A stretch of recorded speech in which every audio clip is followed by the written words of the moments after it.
Hi, my name's Amythyst Kiah, and I play what I like to call eclectic Americana.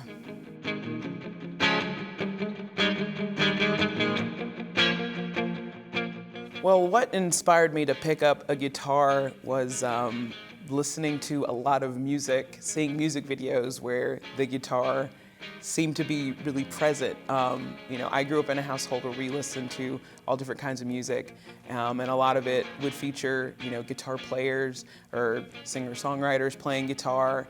And then I also grew up watching MTV, so I would see, like Nirvana, Aerosmith, Green Day. As I got older, when I turned 13, my parents knew how much I loved music, and they were always very supportive and encouraging of anything that I would want to pursue. And so they asked me, what instrument do you want to play? And, I thought about it, and I came to the conclusion of learning guitar. To be where I am now with it, I never, would have dreamed. So this has all been a really interesting life journey with this instrument. I had been in college for 2 or 3 years at this point.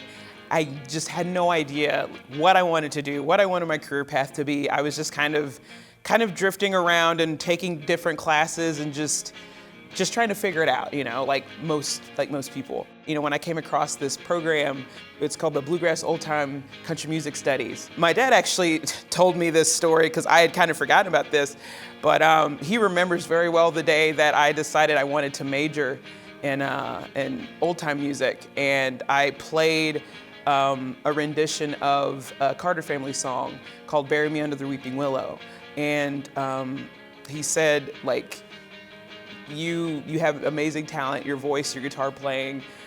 If you want to do this as a career, if you're going to study this, the life of a musician is very difficult. You are essentially, you're starting your own business. But as time went on, I learned it's not for the faint of heart, and you really have to have really good people in your corner who support and love you. And my dad, he retired early and started traveling with me when I started playing solo shows.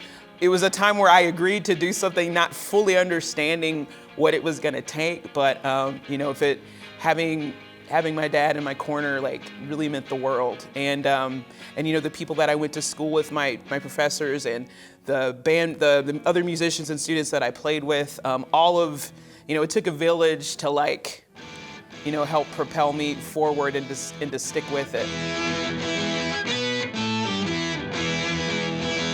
So some women that really had a huge impact on me as a musician. The first big one was many years ago in high school. I fell in love with Tori Amos. Her first 4 or 5 albums were just constantly cycling on repeat. My goal was to be like a guitar playing version of Tori Amos, just because just the way that she writes songs, she manages to take very specific, very personal things that happen to her and can make them so that me as a listener can fully empathize and feel what she's talking about, even if I haven't had that specific experience. And I just thought it's such a powerful thing to be able to do that. A big inspiration for me is the Carolina Chocolate Drops and Rhiannon Giddens. And the power that she really brings to old time music, and the wealth of knowledge that she brings to really teach people about how important West African folk traditions and the banjo and how all of that played such a huge foundational role in country music. So that was also a big moment for me. Well, a few artists I go back to a lot also that are huge inspirations are people like Nina Simone. Just musically, what she brought to the table was just so dynamic, can fluidly go between genres. And that's kind of the common theme between all these women that I just mentioned, is their ability to seamlessly go between different genres and really view music as something that is truly like a universal language. I've always been a big fan of the sound of VOX, and for a while I had a guitar player that had the original AC30. It sounds amazing, but I just don't know that I want an amp that big. I saw the AC30 112 and I'm like, oh my God, this is for me. It's like almost like they read my mind because like I can still pick it up with one hand. I don't need two people to do it, and the sound sounds just as great as the original. VOX has such a special sound that no other amp has.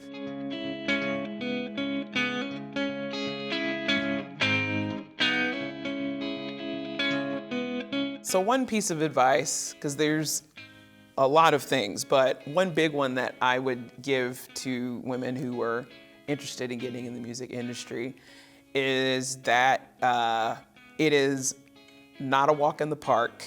You know, it's one thing to sit and play in your room or to play at a recital or study it in school, but to like get out in the streets and, you know, book gigs and, you know, maintain your equipment and figure out how you're gonna get there and where you're gonna stay.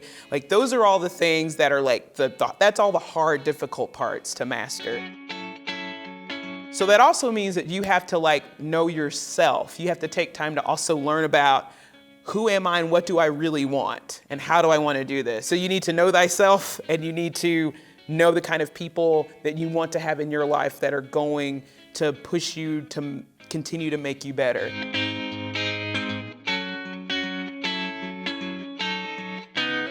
Like headlining tours, I've got one for Europe that'll be coming up later on in the summer. Then I'm going to be a support act for another, for like a pop country act who, the dates haven't been announced, so I can't say who it is. And then I've got some US festivals that are going to be happening starting in the spring, going into the summer.